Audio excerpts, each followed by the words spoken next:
នាំអារម្មណ៍ប្រិយមិត្តមកតាមដានទស្សនាជាមួយនឹងព័ត៌មានដែលតាក់ទងជាមួយតារាប្រចាំបរិយាចក្រកម្ពុជាយើងតែម្ដងដែលកំពុងតែល្បីនិងមានប្រជាប្រិយភាពខ្លាំងមែនទែនចំណងជើងឯនេះដាក់ថាមិនធម្មតាទេវ៉ាន់ដាច្រៀងផ្ទាល់បទចម្ពោះមួយកាដូឲ្យអ្នកគ្រប់ត្រូលចំទិវានៃក្តីស្រឡាញ់តែម្ដងគឺថ្ងៃ14កុម្ភៈកាលពីម្សិលមិញនេះបាទបទចម្រៀងមានចំណងជើងថាចម្ពោះទី1ឬក៏ Chapter 1របស់កំពូលតារារ៉េបវ៉ាន់ដាបានចេញជាផ្លូវការកាលពីថ្ងៃ22ខែមករាឆ្នាំ2023កន្លងទៅពលគឺចំថ្ងៃកំណើតរបស់លោកតែម្ដងជាមួយគ្នានោះដែរសប្តាហ៍ថ្ងៃ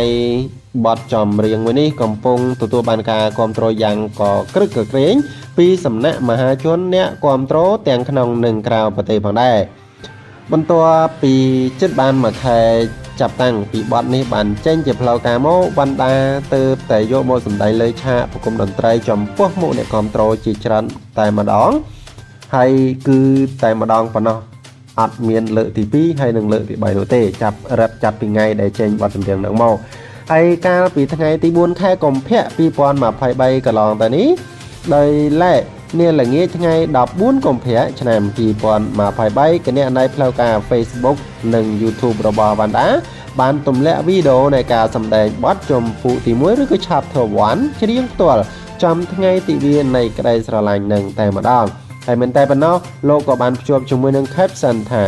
មានកាដូធម្មតាជូន fan មិនធម្មតាសម្រាប់ថ្ងៃ Valentine Day ធម្មតាបាទអស់លោកអ្នកនាងជាទីគោរពនិងជាទីរាប់អាននេះគឺជាសារព័ត៌មានមួយបាទដែលចុះផ្សាយអំពីតារារ៉េបវ៉ាន់ដាដែលកំពុងតែមានប្រជាប្រិយភាពដល់3ខ្ទោគ្នាមែនទេហើយនៅថ្ងៃ14កុម្ភៈជាទិវានៃក្តីស្រឡាញ់នោះលោកក៏បានទម្លាក់ចម្រៀងរបស់លោកមួយបទគឺចម្រៀងលោកច្រៀងផ្ទាល់តែម្ដងនៅក្នុង Facebook ផ្លូវការរបស់លោកនិង Page ផ្លូវការរបស់លោកផងដែរអរគុណច្រើនប្រិយមិត្តដែលតែងតែតាមដានតាំងពីដើមទំព័ររហូតដល់ចុងបញ្ចប់នៃវីដេអូអរគុណច្រើន